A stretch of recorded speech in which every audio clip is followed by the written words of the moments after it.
Great Britain emoji, pirate flag emoji, Australia emoji, transgender flag emoji, Belize emoji, Andorra emoji, Bermuda emoji, white flag emoji, Belize emoji, Andorra emoji, Bhutan emoji, Albania emoji, Bolivia emoji, Algeria emoji, Benin emoji, Andorra emoji, Belize emoji, Andorra emoji, Bhutan emoji, transgender flag emoji.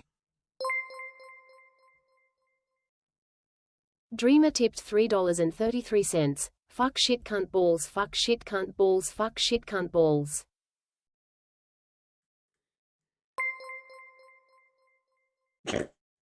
Falgi is my nagger.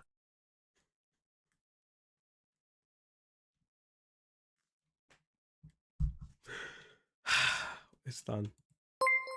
Good night, everybody. Good night, everybody. Good night, everybody. I love grooming, smiling face emoji. What? Where did the fucking I love grooming come from? Rays of Red became a member. Oh god, it's old. Let me go find Nims.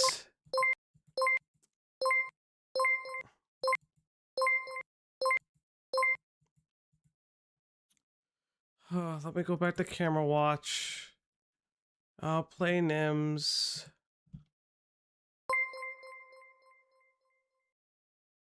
Nim the Goodra tipped $3.33. Cunt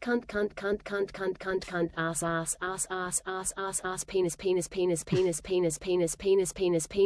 vagina pussy vagina bitch slut cocksucker whore. What is happening? Good fucking morning, you fuckers. Red heart emoji. Good morning, Kick. What the fuck is happening? What are you guys doing? Stop! I'm gonna break! You're gonna make the stream break! I can't even fucking comment this video! Oh, fuck me. Yeah, you're all Vizzy Pop characters. What did you do? I feel like Saint's gonna come on and yell at me. I feel like Saint's gonna come on and yell at me.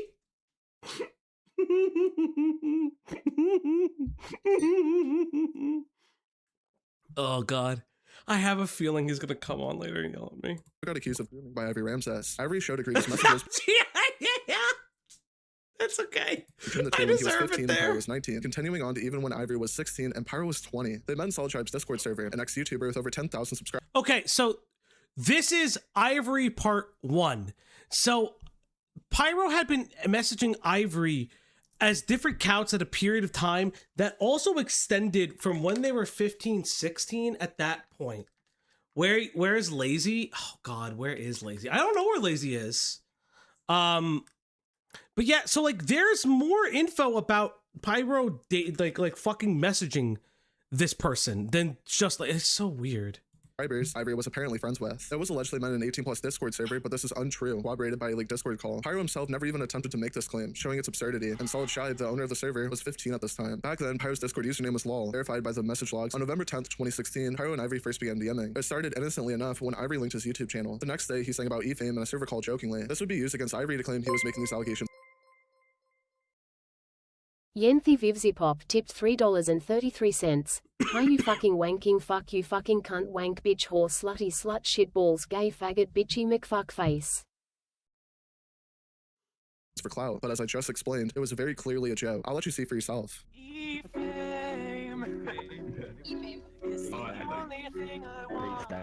Following this call, unfortunately, the degenerate DMs would quickly multiply.